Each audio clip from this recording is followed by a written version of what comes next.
Et maintenant, c'est l'heure des couilles sur la table.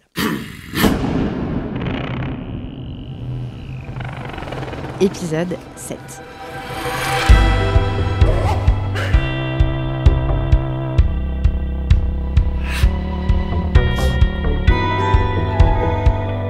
Dans ce 7e épisode, on va parler de violences sexuelles au travail, de sexisme, d'agression, de harcèlement sexuel et des hommes, puisque Les couilles sur la table, c'est une émission entièrement consacrée aux hommes et aux masculinités.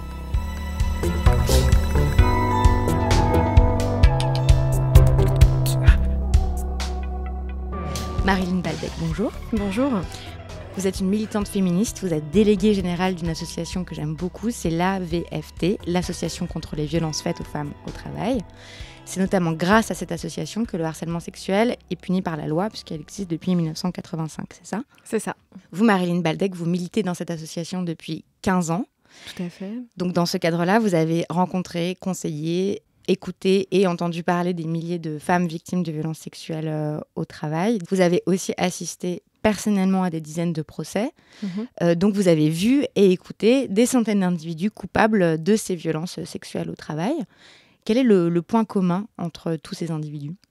Alors leur point commun, c'est très manifestement que ce sont des hommes. Donc c'est la première chose que je peux dire, c'est que les personnes qui agressent sexuellement les femmes dans le cadre du travail sont des hommes. Alors ça peut paraître, c'est pas un scoop, et en même temps, quand on le dit, ça paraît vertigineux parce qu'il faut bien trouver des explications à cet état de fait, puisque voilà, ça n'est jamais arrivé dans toute l'histoire de l'association que ce soit une femme qui soit mise en cause par un homme. D'accord. La dernière enquête d'ampleur nationale montre que c'est environ une femme sur 5 qui est harcelée à un moment ou un autre de sa carrière professionnelle. Ça veut dire que chacun d'entre nous, on connaît une victime. On connaît une femme qui a été victime du harcèlement sexuel au travail, oui, ouais. C'est certain. Et donc des harceleurs aussi. Et donc ça veut dire qu'on connaît aussi des harceleurs et des hommes violents dans le cadre du travail. Est-ce que vous pouvez rappeler ce qu'on entend par violence sexuelle faite aux femmes au travail ? Alors, on utilise l'expression de violence sexuelle pour balayer en fait des agissements qui recouvrent plusieurs catégories d'infractions pénales. Donc, le harcèlement sexuel, l'exhibitionnisme sexuel, les agressions sexuelles et le viol. Donc, il y a 4 infractions pénales différentes dans un registre sexuel qui sont punies de 1 an d'emprisonnement pour l'exhibitionnisme sexuel jusqu'à 15 ans de réclusion criminelle pour le viol. D'accord. Est-ce qu'il y a des environnements de travail, des milieux professionnels qui favorisent la violence contre les femmes ? Du harcèlement sexuel au travail, on en trouve dans tous les milieux. Enfin, moi, je n'ai pas encore trouvé un milieu qui soit épargné par ces violences-là. Et c'est vrai que les 2 derniers mois, on a entendu parler de tout un tas de milieux différents où ces violences sont commises. Après, il y a des milieux... alors, je ne sais pas si on peut parler de milieux, mais plutôt d'organisation du travail qui sont favorisantes, qui créent un terreau, en fait, sur lequel peut germer, en fait, plus facilement le harcèlement sexuel. Donc ça peut être lié au fait qu'il y ait une ségrégation sexuelle de l'emploi avec des postes à responsabilité qui sont quasiment toujours systématiquement occupés par des hommes, les postes subalternes occupés par des femmes, ou une ségrégation des tâches aussi plus que des postes. Par exemple, dans un dossier qu'on a conduit jusque devant le Conseil de prud'homme et dans lequel on a obtenu une condamnation de l'employeur récemment, donc on a le dossier que les médias ont appelé le dossier des nettoyeuses de la gare du Nord. On a vu que les hommes nettoyeurs utilisaient l'aspirateur, la petite voiturette qu'on voit sur les quais de la gare, etc. Enfin, tout ce qui était en lien avec du matériel électrique, technique, alors que les femmes étaient cantonnées au nettoyage à l'intérieur des trains et notamment au nettoyage des toilettes des trains. Et donc, les tâches qui sont les plus dégradantes, qui obligent à des postures aussi particulières, qui sont un peu dégradantes, un peu humiliantes pour elles. Et on voit bien que petit à petit, quand on assigne les femmes à nettoyer la merde dans les trains, pour le dire de manière triviale, elles finissent aussi par être traitées comme de la merde par leurs collègues masculins. Donc c'est ça qu'il a fallu qu'on explique aux juges. Le harcèlement sexuel, il est aussi favorisé par cette organisation du travail où on place systématiquement les femmes à des tâches ultra subalternes. Après, on observe aussi des organisations du travail qui sont a priori extrêmement sympathiques. On a tous et toutes envie de travailler dans des entreprises qui sont gérées de manière relativement familiale, décontractée, familière même. Mais c'est aussi problématique parce que qui dit familiarité dit un flou dans la répartition entre la sphère intime, la sphère personnelle et la sphère professionnelle. Ce flou, il rend compliqué en fait, pour les salariés le fait de poser des limites à des comportements qu'elles jugent déplacés, qu'elles jugent attentatoires justement à leur sphère intime. Ça, vous avez vu des dossiers où c'était le cas, où ça a été utilisé, cet argument-là qu'en fait, non, c'est pas du harcèlement, c'est juste l'ambiance qui est comme ça et que la personne... Oui, je suis même venue en fait avec un arrêt d'une cour d'appel qui a été rendue en septembre 2017 où donc on a une salariée qui se plaint du harcèlement sexuel et l'employeur se défend en disant ça n'est pas du tout du harcèlement sexuel, c'est un mode managérial tactile. Un mode managérial tactile. Il disait voilà, moi en fait ma façon en fait d'exercer le pouvoir en fait, elle est très décontractée. Oui, je mets la main sur les épaules de mes collègues. Oui, je peux être très proche physiquement d'elles, mais j'estime que c'est pour la bonne marche de l'entreprise, que c'était dans cette ambiance familiale, c'est le mot qu'il utilise. Je pouvais me comporter comme ça et qu'en fait, les salariés devaient y trouver leur compte parce qu'en fait, c'était plutôt sympathique de ma part, en fait. Et donc, c'était une façon, de la même façon quand on parle d'homme séducteur, nous, ça nous met la puce à l'oreille. Quand on parle d'ambiance familiale, décontractée, etc., de mode managérial orienté sur la familiarité, ça nous met aussi la puce à l'oreille, parce qu'en réalité, dans ce dossier-là, ça camouflait des agissements qui sont très clairement du harcèlement sexuel. Donc, par exemple, propositions sexuelles, des commentaires sur la sexualité de la salariée, des confidences sexuelles imposées, des commentaires sur l'apparence physique, des petits noms, des réflexions déplacées sur la tenue, etc., etc. Et ça, la personne qui a été accusée de ça donc, se justifiait en disant que c'était juste un mode de management. C'est ça, c'est juste un mode de management. 35% des femmes qui sont victimes de harcèlement sexuel travaillent dans des environnements qui sont majoritairement composés d'hommes, alors que celles qui travaillent dans les environnements majoritairement composés de femmes, elles sont 86% à n'avoir jamais été confrontées au harcèlement sexuel. Donc est-ce que le fait qu'un environnement de travail soit majoritairement composé d'hommes, on peut dire que ça favorise le harcèlement sexuel ? Alors moi je trouve que là il y a des statistiques mais qui correspondent pas tout à fait à mon expérience, dans le sens où certes quand des femmes sont en minorité dans des groupes masculins, ça c'est certain que c'est des conditions qui sont favorables au harcèlement sexuel, mais à contrario on connaît aussi des environnements de travail qui sont très féminisés et où pourtant on sait aussi que les femmes ne sont pas du tout à l'abri, et je pense par exemple à tout le secteur hospitalier, à tout le secteur du soin, de la santé, où clairement qui fournit une grande partie du contingent des dossiers qui sont ouverts à l'association, puisque là on est dans un hôpital, il y a 60 à 70% de femmes qui travaillent. Pour autant, ça ne veut pas dire que ce sont elles qui occupent les postes à responsabilité. Donc en fait, à mon avis, c'est plutôt ça qu'il faut regarder. C'est dans ces secteurs d'activité-là, comment en fait les postes sont répartis entre les hommes et les femmes. Et qui a le pouvoir et quelles sont leurs positions hiérarchiques en fait. C'est ça. D'accord. Et est-ce qu'il y a des cultures d'entreprise ? Donc là, on a parlé d'un mode de management, mais par exemple, est-ce qu'il y a des ambiances de travail qui provoquent du harcèlement, qui l'autorisent ou qui le favorisent ? Est-ce qu'on peut parler, dans certains cas, de culture du travail viriliste, par exemple ? Oui, et même de cultures qui sont entièrement basées sur la loi des hommes et qui sont absolument revendiquées. Y compris par les employeurs eux-mêmes.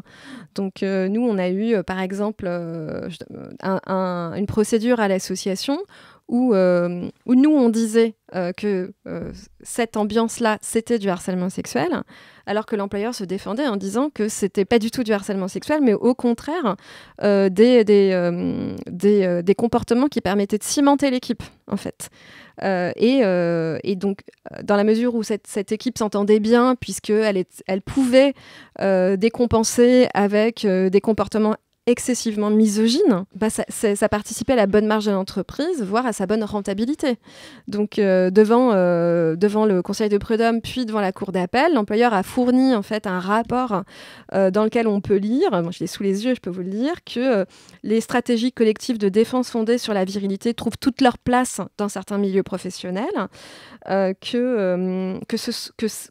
ces stratégies sont des bons moyens pour tenir au travail lorsque celui expose à des situations anxiogènes, et on peut parler de système défensif des salariés dans des secteurs donnés, comme par exemple le BTP, chez les pompiers, chez les militaires, et je cite, systèmes dans lesquels l'obscénité et la pornographie participent de ces stratégies collectives. Donc en fait, c'est parfaitement assumé. Dans ce dossier, en l'occurrence, c'est-à-dire que l'employeur se défend en disant non, mais en fait, leurs blagues pornographiques, leur ambiance hyper viriliste, c'est ce qui les tient tous ensemble, et ça c'est favorable pour l'entreprise. C'est favorable pour l'entreprise, et donc c'est la culture dominante, c'est la norme de l'entreprise, en fait, la grossièreté, la pornographie, l'obscénité. C'est la culture de l'entreprise qui, historiquement, ne comportait que des hommes, et avec le développement de l'entreprise, des femmes sont arrivées, et l'employeur considère que c'était à elles de s'adapter à la norme dominante et pas à cette culture de s'amender et de se remettre en question avec l'arrivée des femmes. À tel point que devant le conseil de prud'homme, l'employeur nous explique qu'il semblerait que la salariée ait eu des difficultés d'adaptation à cette culture fondée sur la virilité, l'obscénité, et qu'elle a considéré que son système de valeurs à elle, donc c'est-à-dire la lutte, son combat en fait pour que ça s'arrête, elle a eu du mal à considérer que ce système de valeurs puisse ne pas être partagé par tous, en partant du principe érigé en évidence, je cite, que son système de valeurs à elle devait prévaloir à leur système de valeurs à eux. Donc en fait... en les mettant sur un plan d'équivalence, c'est-à-dire ils ont un système de valeurs, ça vaut très bien celui qu'elle a elle. Exactement. Et eux, leur système de valeurs, c'est Exactement. un système de valeurs donc viriliste au sens où ça favorise... on trouve que la domination masculine, c'est très bien. Je ne sais pas quelles étaient les manifestations. Les manifestations, c'est l'envoi de mails à caractère pornographique sur le mail de l'entreprise. C'est des propositions sexuelles incessantes. C'est le chef d'équipe qui rentre en plein été dans les bureaux en disant salut les filles, je vais mettre la clim plus froide pour pouvoir voter ton pointé. Voilà, constamment, en fait. Donc, les femmes étaient sans arrêt ramenées, en fait, à une vocation purement sexuelle, en fait. Ce qui est, dans l'absolu, insupportable quand on travaille dans ces milieux-là, mais qui, en plus, déplace, en fait, la place des femmes sur un terrain non professionnel, c'est-à-dire qu'elles sont évaluées en fonction de leur capacité à s'adapter à la norme dominante et pas du tout sur des critères professionnels. Quels que soient les efforts qu'elles font, en fait, pour bien faire leur travail, si elles ne rient pas, en fait, aux blagues, entre guillemets, des hommes, en fait, elles sont en dehors du groupe, et donc persona non grata. Donc elles seront sanctionnées en plus dans l'exercice de leur travail. La salariée en question, elle a fini par être sanctionnée pour avoir dénoncé le système. C'est le motif de la lettre de licenciement. Ah, parce qu'elle a été licenciée. Elle a été licenciée parce qu'on a considéré qu'elle n'arrivait pas à s'adapter. Et que c'était de sa responsabilité à elle, puisque elle arrivait après, de s'adapter à la norme dominante. norme dominante qui était donc une norme très dégradante pour les femmes et qui était une norme misogyne en fait. Une norme misogyne qui venait pas tout à fait de nulle part puisque le chef était un ancien militaire qui avait importé en fait de son milieu d'origine, donc les casernes, donc on sait ce qui se passe dans les casernes, des modalités d'organisation de travail extrêmement misogynes. Donc il y a bien des cultures d'entreprise très misogynes et hostiles aux femmes. J'aimerais qu'on parle des harceleurs. Qu'est-ce qu'on peut dire des harceleurs? C'est qui les harceleurs? C'est Monsieur Tout le Monde. C'est pas des monstres? C'est pas des monstres, ce ne sont pas des pervers narcissiques, ce ne sont pas des malades. Et d'ailleurs, c'est un peu embêtant parce que si c'est si confortable de penser que c'est des malades qui ne maîtrisent pas leur pulsion, c'est parce que qui dit malade dit possibilité de les soigner. Sauf que c'est plus compliqué que ça, puisque les harceleurs sexuels, ce sont, comme je disais tout à l'heure, presque toujours des hommes qui bénéficient d'une rente de situation parce qu'ils sont des hommes dans un système patriarcal. Donc je peux pas dire grand-chose de plus en fait. C'est-à-dire que ils n'ont pas une disposition d'esprit particulière. Ils sont pas affligés de tel ou tel tare. Ils sont pas. Non, ils ont du pouvoir. Et ils ont du pouvoir pas seulement parce que ils sont en situation d'autorité hiérarchique sur leurs victimes. Ils ont du pouvoir parce que ce sont des hommes. Dans un système où le groupe homme a du pouvoir sur les femmes dans la société. C'est ça. Quand ils sont mis en cause, comment ils se défendent en général, les harceleurs ou les auteurs de violences sexuelles au travail? Alors c'est assez rare qu'ils se défendent en disant qu'il ne s'est rien passé, en niant tout. Alors il y en a un qui est très célèbre, qui va être prochainement jugé la semaine prochaine par la cour d'assises de Bobigny, et qui lui a choisi cette stratégie de défense qui est de tout nier en bloc, c'est Georges Tron. Donc c'est pas pour du harcèlement sexuel puisque c'est la cour d'assises, mais mise en cause pour des viols. Mais en général, ils choisissent de se défendre en reconnaissant une partie des agissements qui leur sont reprochés, mais en considérant qu'ils ont été mal interprétés. Parce que les femmes, c'est bien connu, interprètent mal les comportements masculins, ou alors en les reconnaissant, mais en considérant que leurs victimes n'étaient pas des victimes parce qu'elles étaient participatives et donc consentantes aux agissements sexuels dont ils étaient les auteurs, en fait. Mais est-ce que vous avez déjà vu des hommes dire « oui, j'ai harcelé », c'est vrai? Non. Jamais? Non. Enfin, vraiment, en 15 ans, je n'ai jamais vu un seul homme mis en cause, que ce soit devant un tribunal correctionnel ou un conseil de prud'homme, dire « Ok, j'avoue. Ok, j'avoue, pardon. » Jamais. Jamais. En fait, ils se défendent tous en disant que madame n'a pas bien compris, madame n'a pas le sens de l'humour, madame n'a pas su mettre les limites. Donc ça, c'est vraiment un système de défense qui est dominant dans nos dossiers. C'est qu'on transfère la responsabilité aux femmes de contenir ce qu'on suppose être des pulsions sexuelles masculines irrépressibles. Oui, parce que c'est ça, la grille de lecture en général du harcèlement, c'est ils peuvent pas s'en empêcher. C'est des pulsions, voilà, c'est irrépressible. Ouais, ça on l'entend un petit peu moins, en fait, la rengaine des pulsions sexuelles irrépressibles. Ce qu'on entend, c'est que c'est normal que les hommes, ils ont une libido particulière. Ils ont une libido qui est plus envahissante que celle des hommes, que celle des femmes, pardon. Les femmes doivent le savoir, le prendre en considération et faire attention à ça. Donc la responsabilité, elle est sur les épaules des femmes de contenir les hommes dans des limites acceptables. Et donc c'est ça qu'ils expliquent quand ils sont au tribunal. Ils expliquent que madame n'a pas envoyé de signaux suffisamment audibles et visibles pour qu'ils comprennent que ça allait trop loin.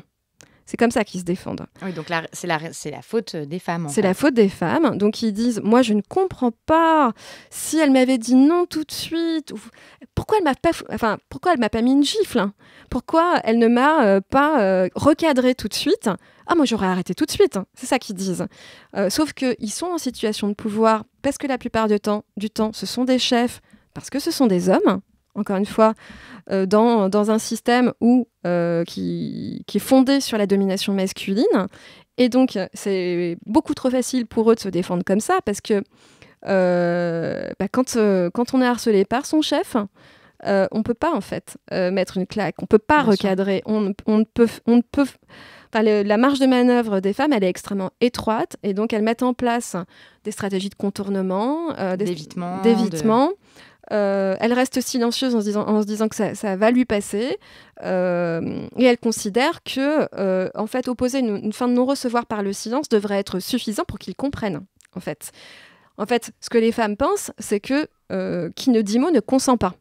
Et ils vont se défendre en disant qui ne dit mot consent. Voilà, schématiquement.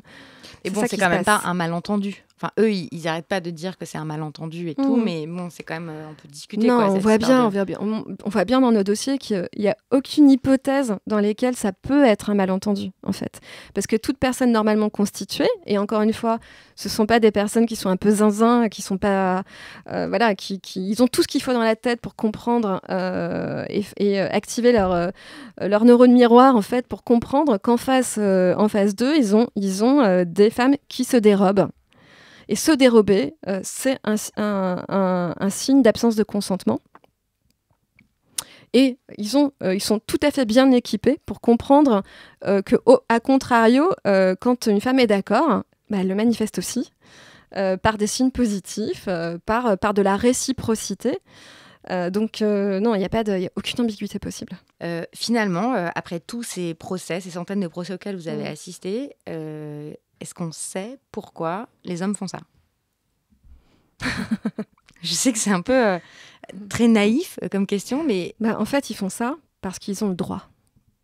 Donc ça peut paraître incroyable d'entendre ça, parce que dans la loi, ils n'ont pas le droit. Dans la loi, ils n'ont pas le droit, mais dans les faits, ils ont le droit.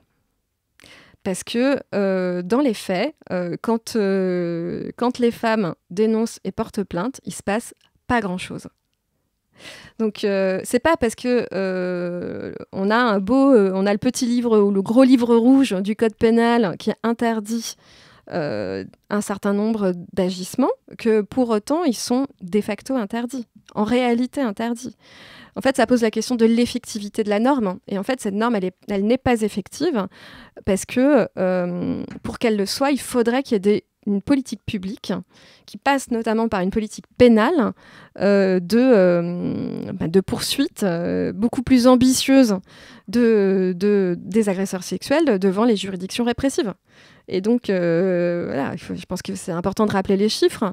En matière de harcèlement sexuel, 93% des plaintes sont classées sans suite. Ça ne veut pas dire que rien n'a eu lieu, d'ailleurs. Non, bien sûr que non. Même si après, les hommes vont... ceux qui sont inculpés, vont faire classement sans suite, ça peut être juste du rangement pour un procureur de la République. Pour être clair, c'est un classement vertical parce que j'ai un temps d'audience, j'ai une journée d'audience où je suis procureur de la République. J'ai une journée d'audience, il faut qu'il y ait 10 audiences qui rentrent dans la journée, sauf qu'en fait, j'ai 100 dossiers. Donc, il faut que j'en élimine 90. En fait, c'est comme ça que ça se passe. Ça ne veut pas dire qu'il y a 90 mauvais dossiers ou qu'il y a 90 menteuses. Donc, pour en revenir au fait que les hommes ont le droit, ils ont le droit parce que dans 93% des cas, il ne va absolument rien leur arriver s'ils sont mis en cause. Ok, mais donc bon, ça c'est scandaleux, mais ce que je veux dire, c'est que si on se met dans la tête d'un harceleur, pourquoi est-ce qu'ils font ça? Pourquoi est-ce qu'un harceleur harcèle? C'est parce qu'il y a très peu de sanctions sociales. Alors, en ce moment, on a un peu un effet de loupe sur le sujet où on a l'impression que la foudre va s'abattre en fait sur tous les harceleurs sexuels de France et de Navarre, mais en fait, c'est pas vrai dans les faits. Donc il y a pas de sanction juridique, mais il y a pas de sanction sociale non plus du harcèlement. Il y a pas tellement d'opprobre ou de non, alors ils perdent leur travail, c'est pas non, enfin c'est très rare qu'ils perdent leur travail. Donc il y a pas de aux États-Unis ça arrive quand même plus là. Alors moi je parle de ce que je connais, c'est-à-dire de la situation française, mais aujourd'hui c'est pas très risqué en fait. En fait c'est ça que je veux dire, c'est que c'est pas très risqué dans aucune des composantes de la vie des hommes, de se conduire comme un salaud avec les femmes, en fait. Mais d'où vient le plaisir de faire ça? C'est ça que je comprends pas. Ah bah alors ça par contre, pour moi, c'est facile de vous répondre parce que le plaisir, c'est la contrainte et la contrainte, c'est le pouvoir. Parce que on voit bien que, moi je vois bien, là, j'étudie ces dossiers depuis des années, je vois bien que ils ne sont pas intéressés par des femmes consentantes. En fait. Donc c'est pas des hommes qui cherchent du plaisir sexuel, Non. Enfin, non. Oui, ou qui cherchent un rapport sexuel consenti. La plupart du temps, non, en fait.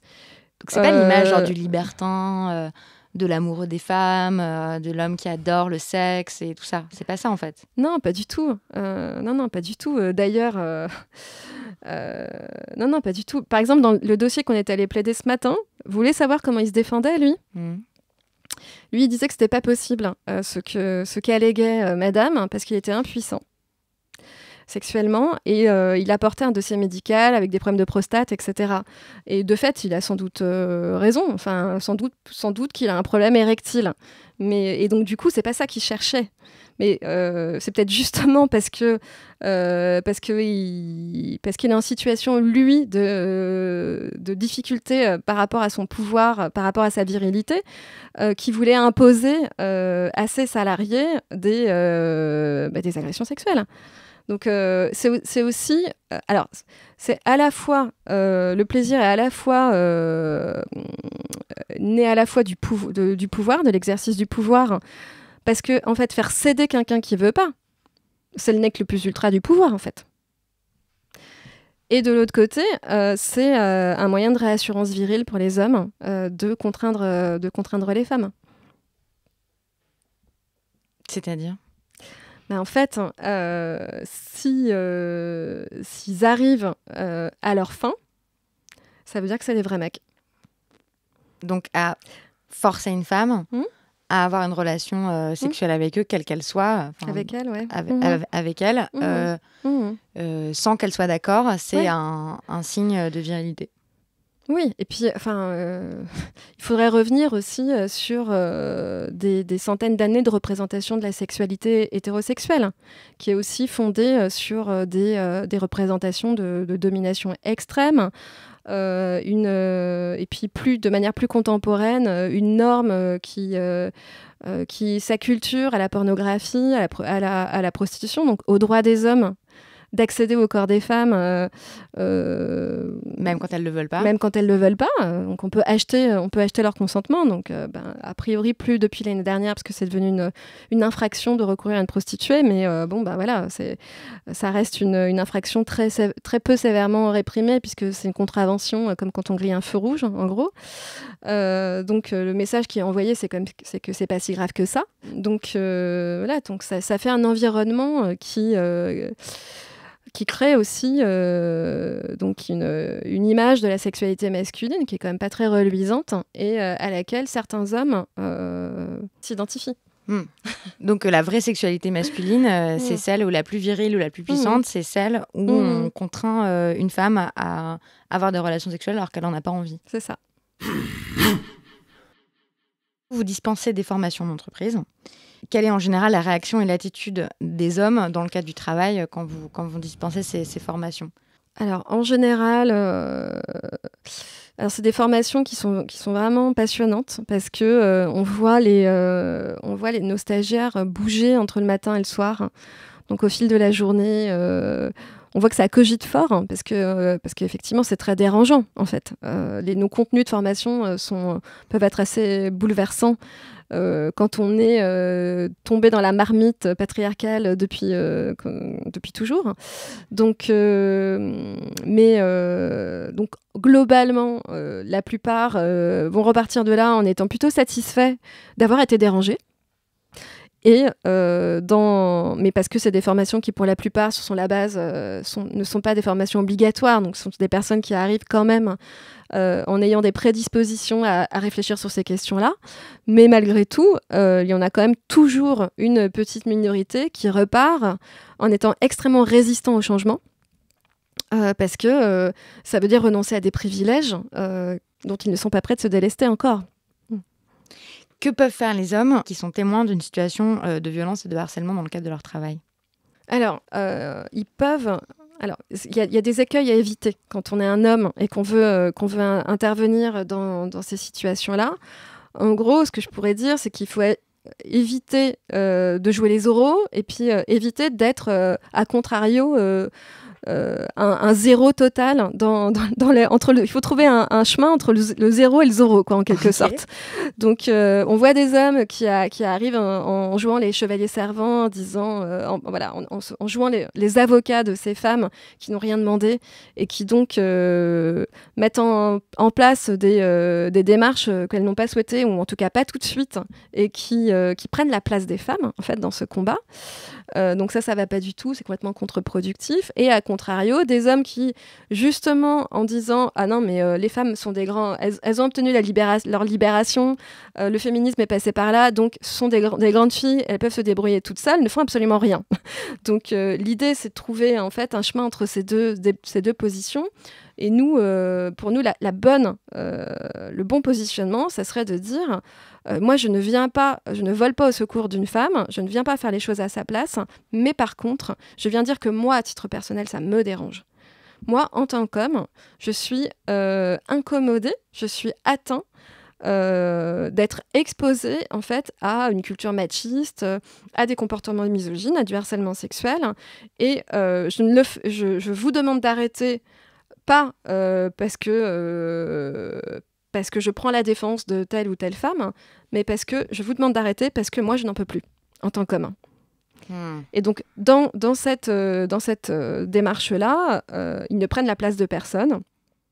Ils ne deviennent pas des héros, en fait, pour le collectif de travail, mais ils se placent en tant que victimes du système, en fait. Et c'est ça qu'on attend d'eux, en fait. C'est qu'ils considèrent qu'ils ont plus à gagner de s'affranchir de la norme dominante que de la conforter. Est-ce que, pour terminer, il y a une œuvre que vous aimeriez bien recommander ? Pour moi, il y a un livre très important, qui a été très important dans ma culture féministe, qui n'a peut-être pas grand-chose à voir avec la question de la masculinité, mais qui a beaucoup à voir avec la question de la liberté des femmes. C'est L'art de la joie de Goliarda Sapienza, qui est pour moi une ode à la liberté, et vraiment c'est un très très beau livre, y compris sur le plan littéraire d'ailleurs. Oui, il est paru en poche d'ailleurs il n'y a pas très longtemps aux éditions du Tripod, je crois. Oui, c'est vrai que c'est un très très beau roman. Eh bien, merci beaucoup. C'était le 7e épisode des Couilles sur la table, l'émission consacrée aux hommes et aux masculinités. C'est un podcast produit par Binge Audio. Vous allez retrouver toutes les références et les chiffres qu'on a cités sur le site binge.audio. Je continue à être très preneuse de vos retours, remarques et suggestions. Est-ce qu'il y a des sujets que vous aimeriez voir abordés, des passages qui vous ont surpris ou des épisodes que vous avez préférés ? N'hésitez pas donc à m'écrire sur Twitter, Facebook et aussi par courriel à lescouillessurlatable@gmail.com. Et si vous aimez l'émission, n'oubliez pas d'en parler autour de vous, aux femmes et aux hommes. Merci beaucoup. Bisous.